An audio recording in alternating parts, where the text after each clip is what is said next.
Hey, I can't withdraw any cash. That's pretty normal. Indeed, I had already been dealing with that situation. After that, my ex-husband and in-laws found themselves in a difficult situation. My name is Nancy. I'm 35 and work at a mid-sized company. It's been 2 years since I married my husband, Tom. We met at a barbecue event organized by a mutual friend. That friend and I were classmates in university. I still keep in touch with my college friends, and the one who organized the barbecue is among them. This friend is a sociable person and has many acquaintances and friends. Tom met this friend through work and apparently became close. Tom also attended the barbecue party at the invitation of our friend. When I first saw him, I fell in love instantly. His features were exactly my type. While we were talking, I found he was very sociable and fun, making our time enjoyable. I was strongly attracted to him. Tom also showed interest in me, and we exchanged our contact information.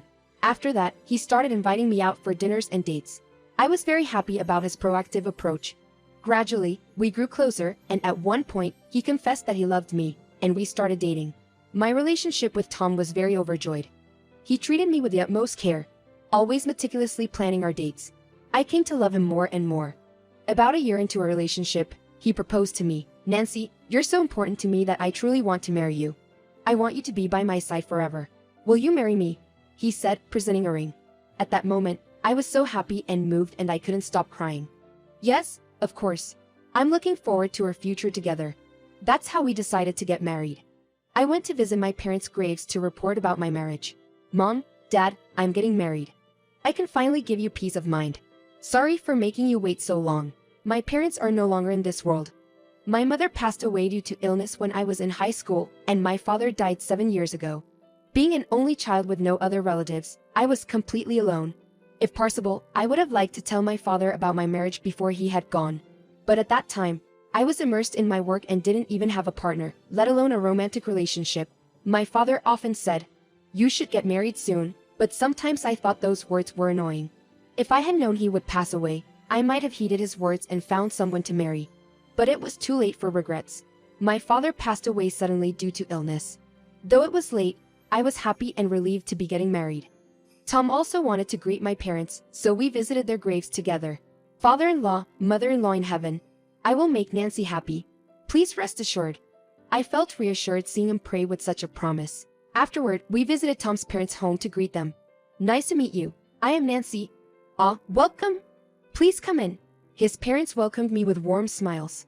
They were always friendly and left a very good impression on me, making me think that things would go well with my in-laws. Then we started preparing for our wedding, and during that time, Tom asked me to meet his sister, Kate. Tom's sister, Kate, lived at the parents' house, but she was out on some errand when we visited. It was clear that I needed to formally greet his family, so I arranged a time to meet her. "Hello, nice to meet you. I'm Nancy. Nice to meet you too. I'm Kate, Tom's sister." My first impression of Kate was that she was flashy, different from what I had imagined. "Can I order the pot au feu?" "Oh, yes, that's fine." She had a bit of a gal-like aura and seemed to have a straightforward personality. "This latte looks good too. Can I order this as well?" "Jess, go ahead." Kate ordered various things freely, with my consent. The cafe where we gathered was a bit pricey, therefore, the total amount turned out to be higher than expected. And, of course, Kate didn't bring her wallet. In the end, Tom and I split the bill. It's fine to order what you like, but not bringing a wallet seemed a bit off. I started to feel a bit distrustful towards her. She might act similarly in the future, but I thought it wouldn't be too involved, so I decided not to worry too much and focus on my marriage with Tom. Afterward, we had our wedding. Many friends and colleagues gathered to celebrate our marriage. Soon after, we enjoyed our honeymoon and returned home to start our new life together. Our newlywed life was happy and enjoyable. I was completely satisfied with my days with my loving husband. However, about a year after our marriage, a sad event occurred. Tom's father passed away suddenly. This sudden event was a big shock to Tom and his family. It was also a deep sorrow for me. Remembering my only deceased parents, I knew the pain of losing a family member never gets easier. My father-in-law, Jack, had always been kind to me. His sudden death was truly heartbreaking. But seeing my mother-in-law, Jane, and Kate grieving even more, I actively took charge of arranging and preparing the funeral. Despite the hustle, the funeral was conducted smoothly, and we were able to goodbye to Jack properly. Tom thanked me for my help. "Nancy, I couldn't have managed without you. I was already overwhelmed with taking care of Mom. You really helped a lot. It's okay, we're family. There's no problem helping each other." Thank you, Nancy. I was glad to have been able to help Tom. His words made me happy. However, as we returned to our daily life, there was a noticeable change. Jane and Kate began to visit our house frequently. When I returned home from work, they seemed as relaxed as if they were in their own home. Oh, Nancy, welcome back. Nancy, you're finally home. We're hungry. Why are you here, Jane? Kate wanted to come. Tom spoke from behind. He seemed to have just come out of the bath. Nancy, please hurry up and make dinner. I see. I was confused about this situation, but I quickly started preparing the meal. I wish they had informed me to come in advance. I only had ingredients for 2 people, and stretching it to make 4 was a challenge. I hastily adjusted the menu to make enough dinner. Is it ready yet? You're slow. I'm so hungry, I might not be able to wait anymore.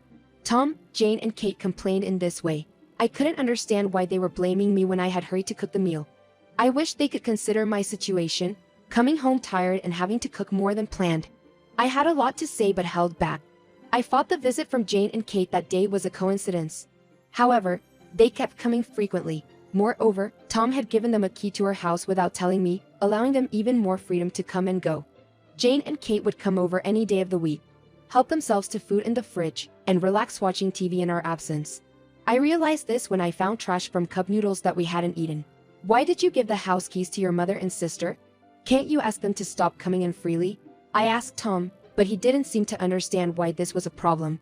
Mom and my sister have been grieving since Dad passed away. They only have me to rely on. Why would you say such a thing? He seemed to think my concerns were wrong. I thought it was problematic for a husband to give keys to another family without discussing it with his wife, even if they are his mom and sister. Eventually, Jane and Kate started coming daily, practically living in our house. They treated me like a housemaid. Tom favored them and allowed this to happen. When they visited, he would buy lots of snacks and alcohol. Moreover, they would dine out every other day and expect me to pay. This situation would surely strain any salary. I worked not to indulge Jane and Kate in luxuries. I wanted Tom to understand this, but he wouldn't listen. Despite our promise to save money together when we married, he was now spending it on his mother and sister, contributing nothing to our household. To make matters worse, he recently started using the money in our joint account. Why are you using our shared money without permission? It's our money, so we should be able to use it as we please. I think it's better to use it for Mom and my sister. Tom said this as if it was the most natural thing. I hadn't realized how self-centered he could be. It was a very troubling situation. At this rate, even my personal funds and savings might be used. I was filled with anxiety. Tom's surprising actions continued. Aren't you getting ready for work? One day, Tom was still relaxing at home near his work time, not even dressed in his suit. Are you taking a day off? No, I quit my job. Wait, what do you mean?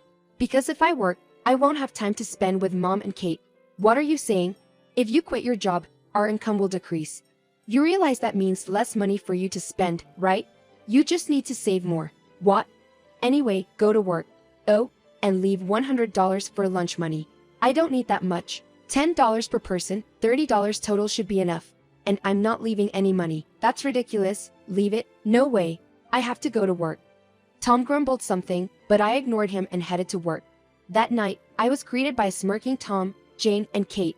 Something felt off, especially after the argument with Tom in the morning.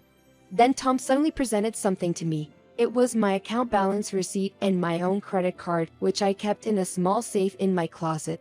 How did you open it? We forced it open. I was surprised you saved so much. $200,000. Why did you hide it from me? That's my savings from before we married, plus inheritance from my parents. It's for our future, like retirement or kids. So, the future is now. What? I'm giving your $200,000 to Mom and Kate. If you refuse, we'll divorce. He threatened me and handed me a pre-written divorce paper. But I had no intention of giving in. Fine, do as you please. I agreed to the divorce. So you agree to the divorce. I'll take that card. He seemed pleased. Jane and Kate were happy, thinking they could now live lavishly. I glanced at them, packed my things, and left the house. I stayed at a hotel that night. I quickly found a new place and moved smoothly since I had few belongings. While living in my new home, I kept an eye on my ex-husband's social media. Tom and his family seemed to be spending a lot. They bought expensive brands and even went on international trips, seemingly deluded by the sudden wealth. But there was no way I would hand over the money easily. Eventually, Tom called. "Why can't I withdraw the money? What's going on?" I calmly responded to his panicked voice. "Of course, you can't. I had already stopped that credit card unusable.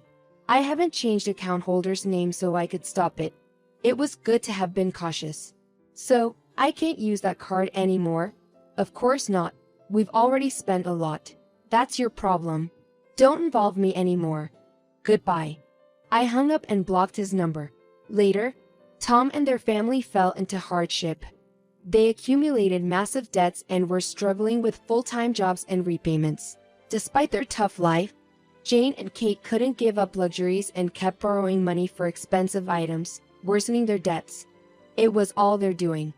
Meanwhile, I focused on my work, living a quiet and peaceful life alone.